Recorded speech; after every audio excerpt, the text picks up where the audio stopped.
Bonjour. Bon, ben, ça va être la plus mauvaise finale à jouer, mais on accepte quand même de la jouer. Un peu déçu de ne pas jouer la vraie finale. Mais voilà, il y a un dernier match, il y a une troisième place à aller chercher.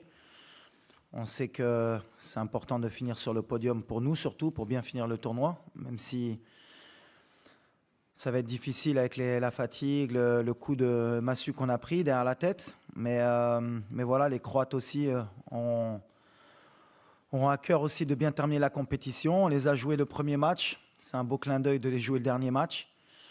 Et on sait que ça va pas être un match facile. Même physiquement, ils ont un jour de plus de récupération. Nous, on va bien penser pour essayer d'avoir la meilleure équipe possible pour finir troisième. I think the last game was a good game from us, but it was difficult. I think the second half we were better. We had to score, but unfortunately it didn't happen. But I think we can be proud that we played like this against France, and now we focus on the third place.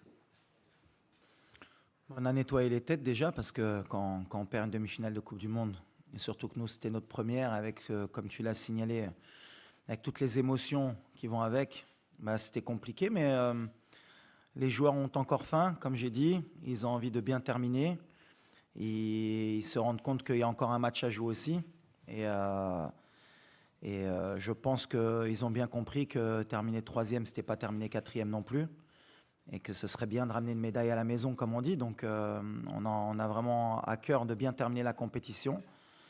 Et les joueurs maintenant ont, je pense, digéré la défaite. Ils se rendent peut-être compte aussi qu'ils étaient en demi-finale de Coupe du Monde et qu'ils font partie des 4 meilleures équipes au monde. Donc ça aide aussi pour nettoyer les têtes et repartir de l'avant. For me personally, it's amazing. I mean, it was a dream for me to play the World Cup, and I'm 22 years old now. To play World Cup, to score, like I said, it was my biggest dream.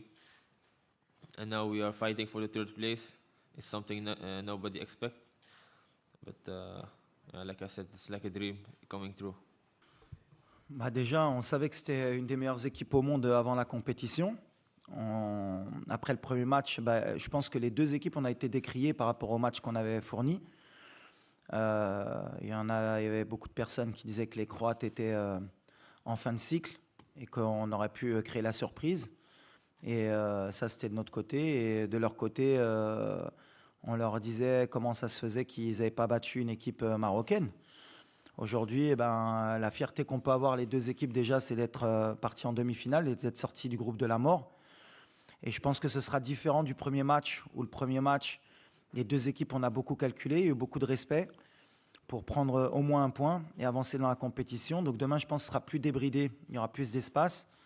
Je ne sais pas si ce sera le dernier match de Modric en Coupe du Monde, mais connaissant le joueur, et comme c'est un des meilleurs joueurs au monde et que c'est un compétiteur, il va avoir à cœur de bien terminer la compétition. Et quand on a un très grand joueur comme Modric qui a à cœur de terminer la compétition par la meilleure des notes, il faudra se méfier et il faudra les respecter. En tout cas, j'espère qu'il y aura du spectacle pour bien terminer cette compétition. Il y aura beaucoup de respect, je pense, entre les deux équipes encore. Ce sera encore tactique, je pense, parce que les deux équipes voudront gagner. Mais je pense que ce sera un match plus libéré des deux parties. No, I think it's a good match to play because you can end third in the world. Something never happened for African team and for Morocco. And after the lose of France, of course we are disappointed. But like I said, we played good. We reached the semi-final of the World Cup. So after the game, a day later, we can be happy and proud. Yes, I think I have a good feeling about tomorrow. And how they're gonna play tomorrow, yeah. I think the same as the first game.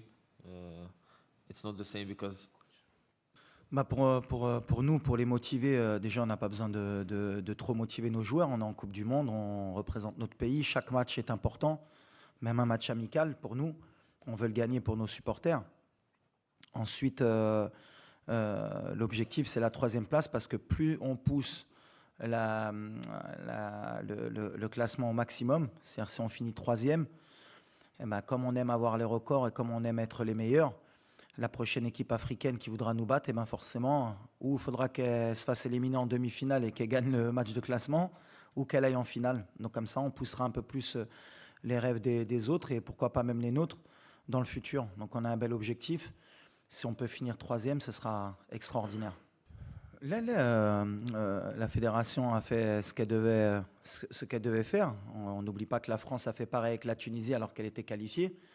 Quand il y a une erreur d'arbitrage, ils ont signalé. Et comme toutes les fédérations font leur travail. Après, ça n'enlève en rien la qualification de la France. Mais voilà, quand il y a des erreurs d'arbitrage, c'est bien de le signaler. Surtout, s'il y a erreur, c'est aussi d'avoir donné un jaune à Sofiane Bouffal. Après, voilà, est-ce que si le penalty avait été sifflé, est-ce qu'on serait qualifié pour la finale? C'est que de l'extrapolation, mais en tout cas, il y avait penalty, il faut le signaler, comme toutes les fédérations ont fait. Et la France, de son côté, dans un match qui était que de qualification, ils étaient qualifiés. Et ils sont pleins pour gagner pour ne pas perdre le match de la Tunisie. C'est de bonne guerre. Nous, on a une fédération qui travaille aussi, comme toutes les fédérations de football. Et elle a fait ce qu'elle devait faire. Ça, et je répète, ça ne change rien maintenant à la suite de la compétition. On souhaite aussi bonne chance à la France, mais je pense qu'on a été lésé d'un penalty, au moins d'un non-carton jaune à Sofiane Bouffal. Mais c'est le football, il faut l'accepter. Ben, c'est pas la fin. On joue demain un match de 3e, 4e place. Je pense que la fin, pour n'importe quelle équipe au monde, même les très grandes nations, jouer un match de 3e, 4e place au mondial, c'est pas la fin. Après le match de demain, on réfléchira à comment repartir de l'avant. On aura d'autres compétitions continentales qui vont être primordiales pour nous aussi, parce que maintenant, on va avoir un statut qui va être différent dans le monde et en Afrique. Mais voilà, on est ambitieux, on est un pays qui est ambitieux, on a envie de grandir. Et puis les grandes nations, elles veulent toujours gagner. Donc après, ce qui est sûr, c'est qu'une Coupe du Monde, c'est tous les 4 ans. Donc on aura 4 ans à penser à la prochaine Coupe du Monde. Mais après, la réalité, nous, ce sera notre continent. Et ce sera d'être parmi les meilleurs et pourquoi pas la meilleure équipe. Mais les organes de presse, comme les supporters, ils ont profité d'une super compétition, d'un Maroc qui a donné son maximum. Et on n'a pas de regret à avoir. Aujourd'hui, on a poussé la machine au maximum, on a rendu les gens heureux. On aurait rêvé, comme je l'ai dit en début de compétition, de gagner la Coupe du Monde. Mais en même temps, c'est une étape, je pense, pour nous et pour l'Afrique, pour se rendre compte qu'à chaque fois, chaque étape, il y a encore des paliers encore à passer pour pouvoir un jour postuler à gagner la Coupe du Monde. Mais on est de plus en plus proche. Et le fait de peut-être de prendre la 3e place, ça nous rapprochera encore plus du prochain objectif qui sera de gagner une Coupe du Monde dans le futur pour une équipe africaine ou marocaine. Oui, alors on a perdu notre capitaine pendant le match, Seiss. On a pris un risque, mais je pense que ça valait le coup d'aller à la guerre avec lui. On a Egerd qui est encore un peu touché. On va voir encore aujourd'hui comment ça évolue. Mazraoui aussi. On a notre attaquant aussi. On a poussé la machine jusqu'au maximum. Et encore aujourd'hui, ils sont tous prêts encore à essayer de jouer jusqu'au bout. Mais là, on ne prendra pas de risque sur certains joueurs, notamment notre capitaine, qui sera out pour la 3e, 4e place. Mais on a un effectif, j'ai confiance en tout le groupe. Et ceux qui rentreront, comme on l'a fait avant, donneront le maximum. Bon, honnêtement, pour ne pas faire de langue de bois, moi, ce match de classement, il m'embête un peu, franchement. C'est toujours très compliqué pour les deux équipes, que ce soit pour la Croatie ou nous. Après une désillusion telle que de perdre une demi-finale, 2 jours après, rejouer un match. Allez, je vais être un peu cru. Pour moi, on est à la place du con quand on est 3e ou 4e. Alors bien sûr, après, il y a des significations. Pour certains, ça fait toujours plaisir d'être 3e plutôt que 4e. Mais à l'arrivée, moi, ce que je retiens, c'est qu'on n'est pas en finale de Coupe du Monde. Et même si j'étais en finale et que je finissais 2e, je te dirais la même chose. À la limite, on retient que les vainqueurs. Nous, aujourd'hui, on a perdu. Alors, allez, pour être le plus positif possible, et c'est ce qu'on essaye de donner aussi à nos supporters, finir 3e, en termes d'image, ce serait magnifique. On est sur le podium du monde, mais à l'arrivée, on n'aura pas gagné, on n'aura pas passé la dernière étape. Donc, c'est toujours compliqué à essayer d'enjoliver ce fameux match de classement. Mais après, c'est notre boulot à nous, les entraîneurs, et à vous aussi, les journalistes, de dire que c'est un match qui est important. Mais honnêtement, c'était celle de demain, d'après-demain qu'on voulait jouer, nous, cette finale. Mais après, en étant positif, c'est ce que j'ai dit aux joueurs. On va jouer un 7e match de Coupe du Monde sur un mois. Et je crois qu'on est le 16 décembre. Et si à chaque Marocain, tu leur aurais dit que le 17 décembre, il y aurait un match du Maroc à Doha, ils auraient été, je pense, plus que fiers et heureux. Donc voilà, comme j'ai dit à mes joueurs, ce que vous avez fait, personne ne va vous le retirer, c'est extraordinaire. Je crois qu'on avait joué 6 matchs en 20 ans de Coupe du Monde. Là, on va en jouer 7 en un mois. Et ça n'a pas de prix parce que même en termes d'expérience, on gagne pratiquement 8 ans. Puisque si on part du principe qu'on se fait éliminer à chaque fois au premier tour, pour jouer 6 matchs, il faut faire 2 Coupes du Monde consécutives. Là, on aura fait 2 Coupes du Monde consécutives en un mois, et même plus. On aura poussé à la 12e année au premier match. Donc c'est magnifique en termes d'expérience pour les gamins aussi. Mais on est preneur parce qu'à l'arrivée, après l'élimination, bien sûr, on était tous déçus. Et c'est ce qui m'a plu par rapport au groupe. Parce que vraiment, ils étaient déçus. Je pense qu'ils ne se sont pas rendus compte, mais ils avaient tellement faim qu'ils étaient déçus de ne pas aller en finale de Coupe du Monde. Et ça, c'est beau. Ça veut dire que la mentalité a changé. Et maintenant, on les remobilise pour dire qu'il y a un match et qu'on est compétiteur et qu'il faut le gagner. Ah ouais, Hajar, la Tchkila, c'est vrai que beaucoup de personnes ont parlé sur le système de jeu. Moi, à chaque fois, en tant que technicien, j'aime bien un peu débattre justement de ce côté-là. Jouer à 5, jouer à 4. Je l'ai dit dès le début de la compétition que le système de jeu, ce n'était pas important, c'était l'animation de ce qu'on en fait. Malheureusement, au bout de 5 minutes, on a pris un but dans ce système de jeu, mais on en a pris un deuxième dans l'autre système de jeu. C'est le football, on est tombé sur une belle équipe qui, avec la moindre erreur, peut te payer cash. Nous, on a fait une erreur, un joueur a glissé, la balle est contrée, elle arrive au deuxième poteau, il y a un but. À un moment donné, je pense que ce n'est pas le système de jeu. Nous, on a confiance dans ce qu'on fait, dans l'état d'esprit, dans ce que je demande aux joueurs. Demain, on verra comment on va rentrer. En tout cas, concernant ce que j'avais dit par rapport à des joueurs qui rentreront, on évolue encore, ça dépend aussi des blessés, ça dépend de l'état de fatigue. Je connais d'aller trop à 100% ou pas, mais on va essayer quand même d'aligner la meilleure équipe possible. Et pour moi, même dans mon groupe, les 26, si je les ai pris, c'est que je pense qu'ils sont aptes tous à jouer un match de Coupe du Monde. On va voir, on va essayer de trouver le meilleur équilibre sans trop changer non plus beaucoup de joueurs, parce que quand on change beaucoup trop de joueurs d'un coup, c'est jamais bon pour l'équipe. Mais après, je n'ai pas de regret par rapport au système, parce que par rapport aux joueurs qu'on avait à ce moment-là, et par rapport aux blessés, et par rapport au choix qu'on a dû faire à la dernière minute, il fallait s'adapter, il fallait prendre la meilleure option possible pour se donner une chance de se qualifier. Et des fois ça marche, des fois ça marche pas, et c'est le football. I think everybody see first of all how the team play tactically like a team. Also when players come in, you see the difference. It's not like if you don't start, you're angry. Everybody want to win. So everybody want the best for the team. And I think before it was not the same. And there are, I think, more things, but only thing I can say is that I think everybody is happy now that Walid is here. Non, si je dois changer quelque chose par rapport à ce match, par rapport à la France, le plus de regrets qu'on a, c'est que je pense qu'on était, on n'était pas loin et on n'a pas senti une énorme différence entre eux et nous. C'est ce qui nous laisse des regrets.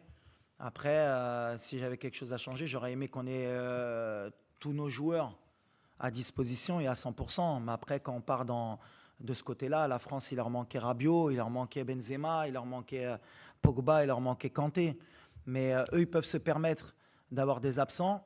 Nous, aujourd'hui, et c'est l'évolution qu'il faudrait qu'on ait dans le futur, on ne peut pas se permettre aujourd'hui d'avoir 3 de nos défenseurs out. C'est-à-dire que Mazraoui, il a débuté le match, mais il n'était pas à 100%.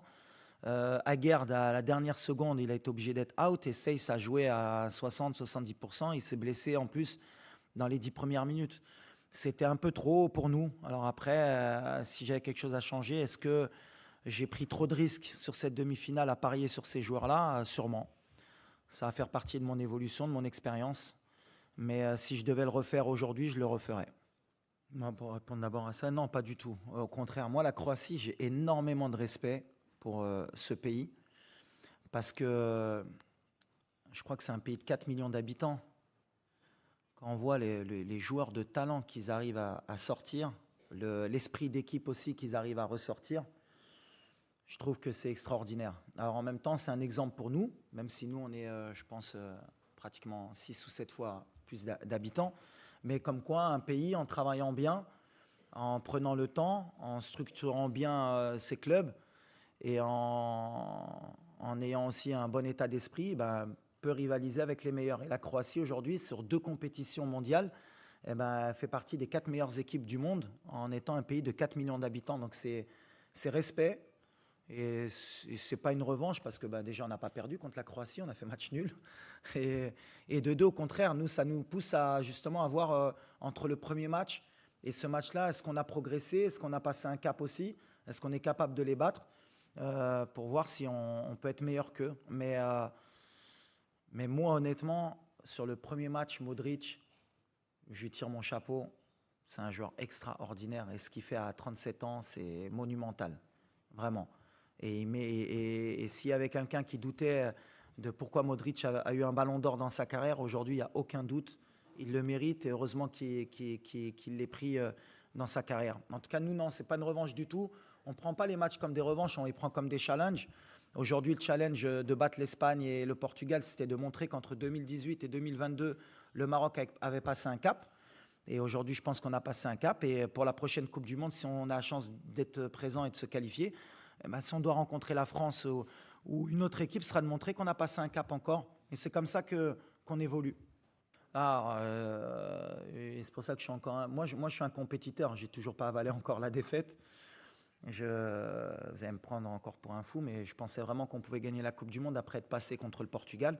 Et encore plus avec la physionomie du match contre la France, avec tous nos absents, j'ai encore plus de regrets. Mais après, la réalité, elle me rattrape.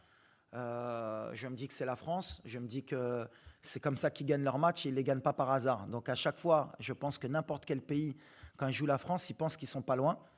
Mais ce petit truc de se dire qu'on n'est pas loin, je pense qu'on est encore loin. Et ils savent comment gagner ces matchs-là et nous, on va apprendre de ce match pour l'avenir et on prendra aussi exemple sur ce genre de match pour le futur. Mais c'est là où ils vous laissent à chaque fois ce goût amer, c'est que vous sentez que vous n'êtes pas loin, mais à l'arrivée, vous êtes éliminé.